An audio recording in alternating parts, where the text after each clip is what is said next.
Negative గా spread చేసిన వాళ్ళకి నేను ఒకటే చెప్తా, మీకు సనాతన ధర్మం గురించి గాని మన హైందవ ధర్మం గురించి గాని ఏమీ తెలీదు.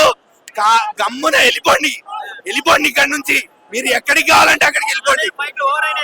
బాలయ్య ఫైట్లు కావన్నా అవి అఘోర రుద్రతాండవం అని చేపిస్తున్నాడు అన్న. ఇంకొకటి ఫైట్లు అంటే గుర్తొచ్చింది, ఫైట్ చేసుకుంటూ రుద్రతాండవం మన శివరామరాజ్ సినిమాలో హరికృష్ణ గారు డాన్స్ చేస్తారు కదన్నా.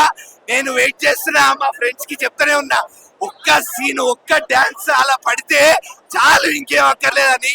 అన్న ప్రీ క్లైమాక్స్ దగ్గర తాండవం వాడతాడు బాలయ్య, అఘోర రూపంలో తాండవం వాడతాడు, చాలన్నా ఇంకేం లేదు. త్రిశూలం పైన పట్టుకొని శ్రీచక్రం గిర్ర గిర్ర గిర్ర గిర్ర తిరుగుతుంటే మబ్బుల్లో హనుమంతుడు, బాలయ్య రూపంలో శివుడు కనిపిస్తుంటే అన్న వెంట్రుకలు నిక్కబడుచుకుంటాయి, గుండె భారీగా అయిపోతుంది, నోట్లోంచి మాటలు రావు, నిజంగా దేవుడు ముందు నిల్చున్నావా అనిపిస్తుంది అన్న. సినిమా గురించి నెగిటివ్ గా చెప్పేది ఏం లేదన్న.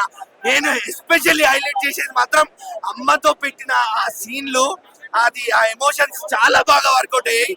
బోయపాటి సినిమాలో ఏడుస్తాం అయితే ఎప్పుడు అనుకోలేదు.